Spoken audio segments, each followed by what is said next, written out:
Gonna need some food, Mom. It's very yummy.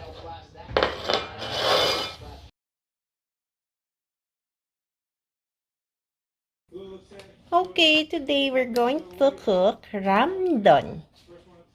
We need chapagetti. Which one? But it's in Korean. It's chapagetti. And Neoguri. This is Neoguri. Seafood. Mild. Mild. Charing! Kala mo marunong mag-Korean eh, no? Let's start cooking! Boil tayo ng water. Wait for it to boil. Then, lagay natin yung chapagetti and yung neoguri na seafood ramen mild. Okay, so while waiting for the water to boil, mix natin yung mga ingredients. Chapagetti and the neoguri.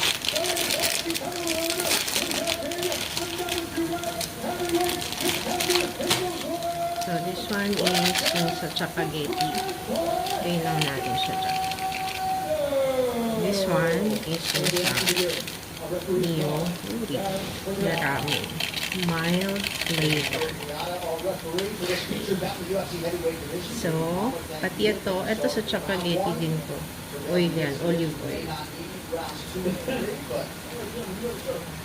And then, mix lang natin siya.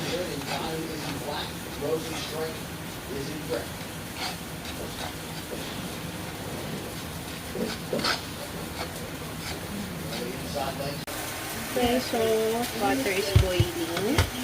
Lagyan na natin yung chapagetti and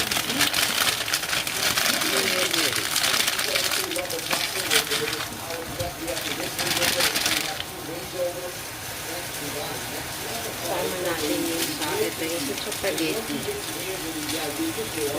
Oops! And sa neoguri.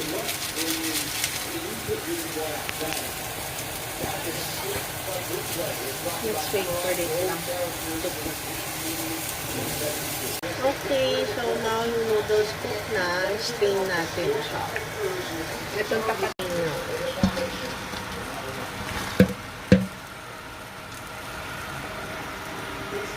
Save some water. Save tayo ng water para dun sa may dry ingredients niya, para ma-mix natin properly.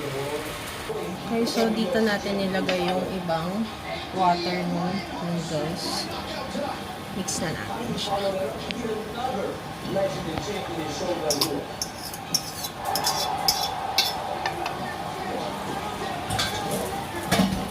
The value that he has in those wins of 205, staying out in a very crowded division. I think they'll have the dominant performance on the dollar. I think they'll get down and then we're looking at these fights. Bango. When we're looking at potential title shots here. Okay, so 6 packs ito lahat. Bali, 3 chapagetti and 3 neoguri.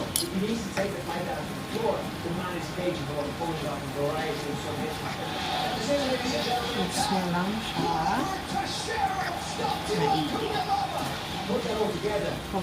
Maigi. Okay, so now lagyan natin siya ng olive oil. Konti lang, mga 2 tablespoons. Para hindi kasi siya maging sticky yung noodles. Kasi magiging sticky. Tapos mix nyo lang siya ulit.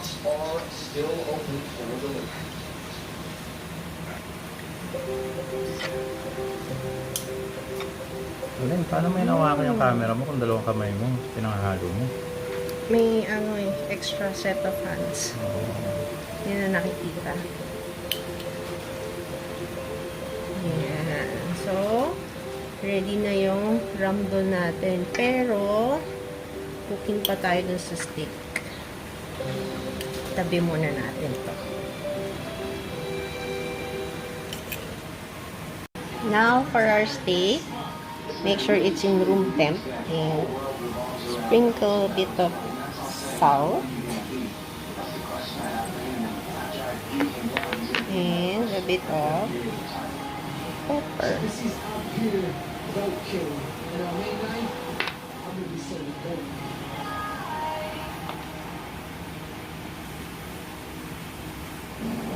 Season it both sides.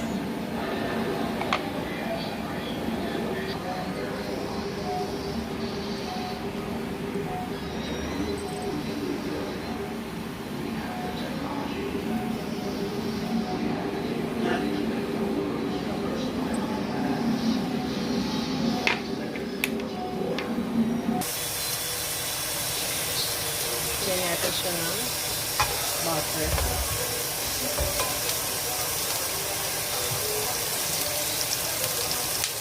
And lagyan natin ng konting oil. Kasi parang hindi masunog yung... Ano part? Anong hindi masunog? Yung butter. Very good. Medium heat. Ayan, sarap ang bango.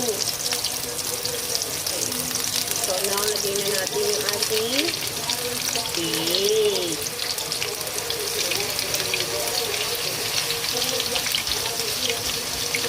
Mabilis lang yan maluto. So, let's wait for it. Let's not overcook it para hindi siya maging matigas. Okay. Mga 2 minutes. Ito lang na. Hindi pa naman ito mabilis pa maluto.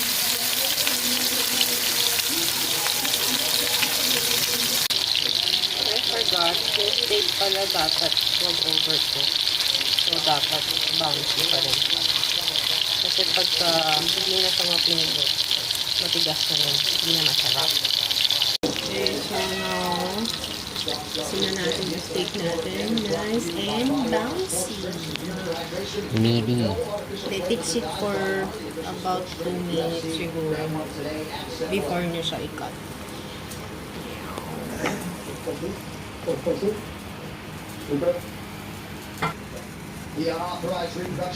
now let's cut it into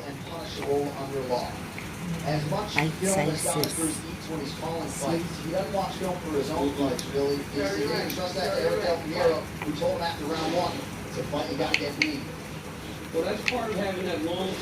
Hindi ko na nilagay sa chopping board para hindi na ako maghuhugas extra. Mahirap po maghugas ng plato.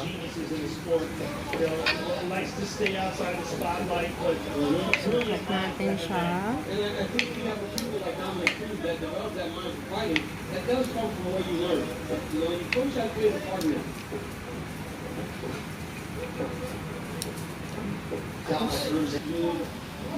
So, ito na po yung finished product natin. So, after nyo i-chop yung steak, lagyan nyo lang siya dun sa ramdon na ginawa natin. So, wow!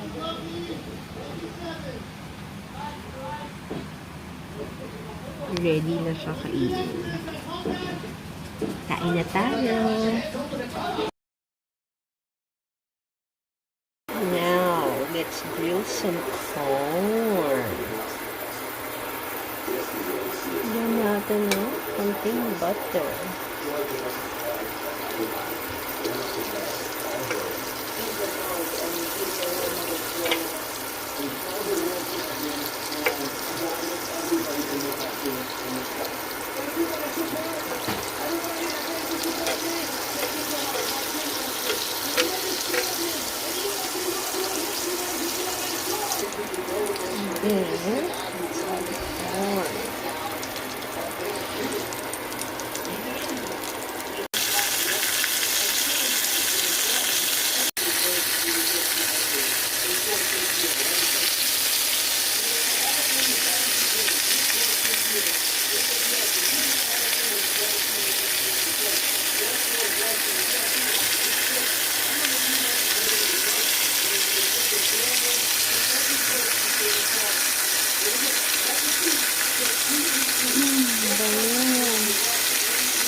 Ito na yung grilled corn.